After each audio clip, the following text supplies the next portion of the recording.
Right and left wing politics, जिसे उर्दू में अगर हम कहें तो दाएं और बाएं बाजू की सियासत। आप लोगों ने टीवी पर अक्सर इस तरह के अल्फाज सुने होंगे, far right, far left, centre, centre right, centre left, या उर्दू में कहें तो दाएं और बाएं बाजू। लेकिन मुझे उम्मीद है कि आप लोगों में से बहुत से लोग ऐसे होंगे जो कि शायद इस बारे में ज़्यादा नॉलेज नहीं रखते होंगे या इन टर्मिनोलॉजीज़ का मतलब नहीं जानते होंगे। आज इस वीडियो में हम इसी राइट और लेफ़्ट विंग की पॉलिटिक्स को समझने की कोशिश करेंगे और उस पर बात करेंगे। इसके अगर हम हिस्टोरिकल कॉन्टेक्स्ट में जाएं तो ये हमें लेके जाता है फ्रेंच रेवोल्यूशन के पास। ड्यूरिंग द फ्रेंच रेवोल्यूशन ये टर्मिनोलॉजी सामने आई और ये लेफ़्ट और राइट का जो डिवाइड है ये ड्यूरिंग द फ्रेंच रेवोल्यूशन सामने आया। According to different historians, during the French Revolution एक वक्त ऐसा आया कि जब बादशाह को अपनी अथॉरिटी को छोड़ना पड़ा और अपनी अथॉरिटी को कम करना पड़ा। फ्रांस में एक ऐसा निज़ाम था जहाँ पे मोनार्की थी, जहाँ बादशाहत थी और बादशाह के पास हर तरह का इख्तियार था। बादशाह ने अपने नीचे एक असेंबली बनाई हुई थी जिसमें दुनिया जहान की बातें होती थीं, लेकिन बादशाह के पास ये इख्तियार था कि बादशाह किसी भी कानून या किसी भी चीज़ को वीटो करके ख़त्म भी कर सकता था या कोई भी नया कानून बना भी सकता था। तो इसका मतलब ये था कि सुप्रीम पावर जो है वो बादशाह के पास थी और साथ में पार्लियामेंट भी थी छोटे मोटे मसाइल के लिए जो शायद बादशाह के लिए अहम ना हो। लेकिन ड्यूरिंग द फ्रेंच रेवोल्यूशन जब गलियों में इनकलाब बरपा था, जब लोग गलियों में निकले हुए थे और बादशाह के ऊपर एक प्रेशर डेवलप हुआ, तब पार्लियामेंट में एक बिल लाया गया जिसमें बादशाह के इख्तियारात को कम करने की बात थी। उस दौरान जब वोटिंग हुई तो वोटिंग की काउंटिंग के लिए उस काउंटिंग को बेहतर बनाने के लिए दाईं तरफ जो सीट लगी थी, जो सीट अरेंजमेंट्स थी, उन पे उन लोगों को बैठना था जो कि बादशाह के हक़ में थे, निज़ाम के हक़ में थे। ज़्यादातर वो अमीर लोग थे, अशराफिया थी, फ्यूडल तबका था। बाएं तरफ उन लोगों को बैठना था जो बादशाह के ख़िलाफ़ थे या बादशाह की जो अथॉरिटी थी उसको कम करना चाहते थे और उस बिल के हक़ में थे। वो ज़्यादातर मज़दूर तबका था, वर्किंग क्लास थी, या उनमें से चंद वो अमीर लोग थे जो थे तो अमीर लेकिन इस अमीरी के निज़ाम को सपोर्ट नहीं करते थे और बेसिकली वो गरीबों के हक़ में थे और बादशाह के इस ऑटोनमी के को ख़त्म करने के हक़ में थे या उसको कम करने के हक़ में थे। तो यहाँ पे ये पोलिंग हुई और फर्स्ट टाइम जो है राइट और लेफ़्ट विंग की डिवाइड सामने आई। और उसके बाद भी जब उनके पार्लियामेंट सेशंस होते थे तो वो तमाम लोग जो निज़ाम के हक़ में दलाइल दिया करते थे, जैसे मिसाल के तौर पे वो ये इस तरह के दलाइल देते थे कि ठीक है, निज़ाम जो है वो उसमें बहुत सारी प्रॉब्लम्स हैं लेकिन फिर भी लोगों की ज़िंदगी बहुत आसान है, बादशाह ने ज़िंदगी बहुत लोगों की बेहतर की है। जबकि बाईं तरफ जो लोग बैठते थे वो निज़ाम के ख़िलाफ़ दलाइल देते थे कि लोगों को बताते थे कि ये जो इस निज़ाम ने गरीब का जीना हराम कर दिया है, गरीबों के पास खाने को रोटी नहीं, या उस ज़माने के जो भी प्रॉब्लम्स थे गरीब तबके के, वो उस पर बात करते थे और इस निज़ाम के ख़िलाफ़ जो है वो अपना स्टैंड लेते थे। साथ में एक परसेप्शन ये भी है कि शायद लेफ़्ट विंग जो है वो मज़हब मुखालिफ है और मज़हब को ख़त्म करना चाहता है।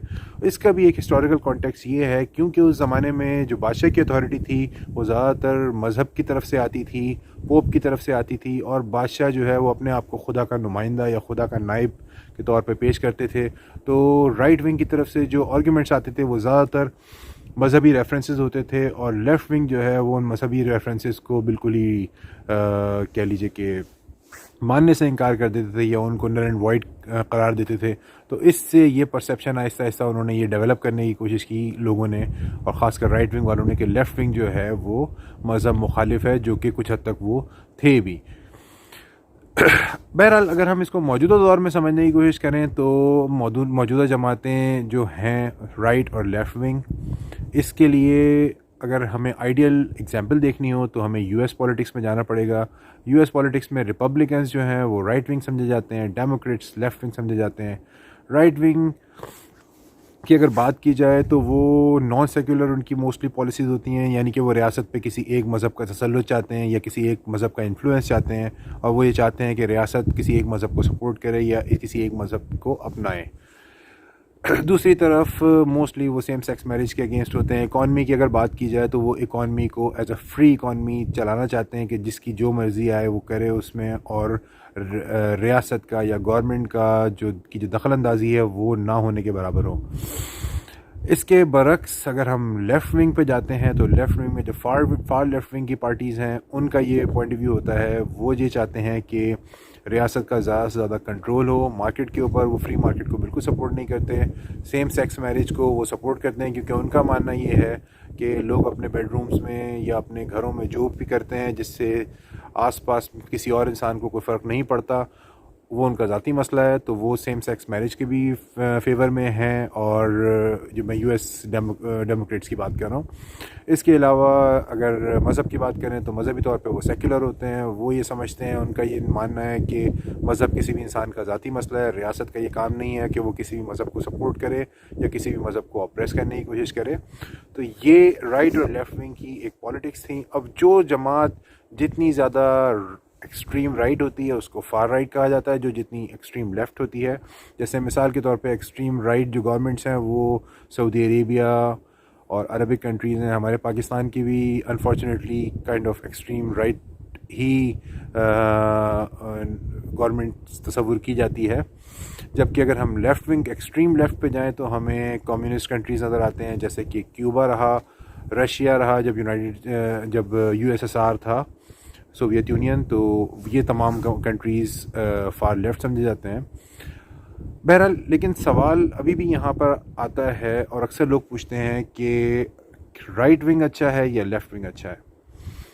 अगर आप मुझसे मेरा पॉइंट ऑफ व्यू पूछें तो मैं ये समझता हूँ कि हमें सेंटर की तरफ, मैं अगर अपनी ज़ाती हैसियत में देखूँ तो मैं अपनी पोजीशन को सेंटर पोजीशन के तौर पे आइडेंटिफाई करता हूँ, और मैं ये समझता हूँ कि हमें हर अच्छी चीज़, चाहे वो राइट से हो चाहे लेफ़्ट से हो, वो लेनी चाहिए, और हर वो चीज़ जो कि एक्सट्रीमिज़म की तरफ हमें लेके जाती है, चाहे वो राइट से हो या लेफ़्ट से हो, उससे हमें दूर रहना चाहिए। जैसे मिसाल के तौर पे मैं सेकुलरिज़म को सपोर्ट करता हूँ, और ये लेफ़्ट विंग की एक बहुत अच्छी पॉलिसी है, और मैं ये समझता हूँ कि मज़हब किसी भी इंसान का ज़ाती मसला है, और रियासत को किसी भी मज़हब की तरफ ना तो झुकना चाहिए, ना ही किसी मज़हब की तरफ ऑप्रेसिव बिहेवियर करना चाहिए। इकॉनमी की मिसाल दी जाए तो मैं स्वीडन में रहता हूँ, और यहाँ की इकॉनमी ना राइट है ना लेफ़्ट है, क्योंकि यहाँ पे फ्री मार्केट है। हर इंसान को मतलब फ्री मार्केट इन्होंने कैपिटलिज़म के मॉडल से ली है। यहाँ पे हर इंसान को अपना प्राइवेट बिज़नेस करने का राइट है, और गवर्नमेंट जो है वो उनको कंट्रोल नहीं करती। अलबत्ता यहाँ पे लेफ़्ट विंग के हिसाब से इन्होंने बहुत सारी ट्रांसपोर्ट यूनियंस बनाई हुई हैं, और यहाँ पे लॉज बनते हैं, और उनको भी वो मेक श्योर करते हैं कि जो लोग काम कर रहे हैं उनको मुनासिब वेजेस दी जाएँ, उनको वक्त पे तनख्वाहें मिलें, उनको एक्सप्लॉयटेशन ना हो। ये काम रियासत का है। तो ये एक छोटी सी वीडियो मेरी तरफ से थी, उम्मीद है कि आपको पसंद आई होगी। इसको लाइक कर लीजिए अगर आपको ये मेरी वीडियो पसंद आई है, और अगर इस जैसी मज़ीद वीडियोस आपको देखनी है तो मेरे चैनल को सब्सक्राइब कर लें। अगली वीडियो में आपसे मुलाकात होगी। अपना ख्याल रखिएगा। Good bye.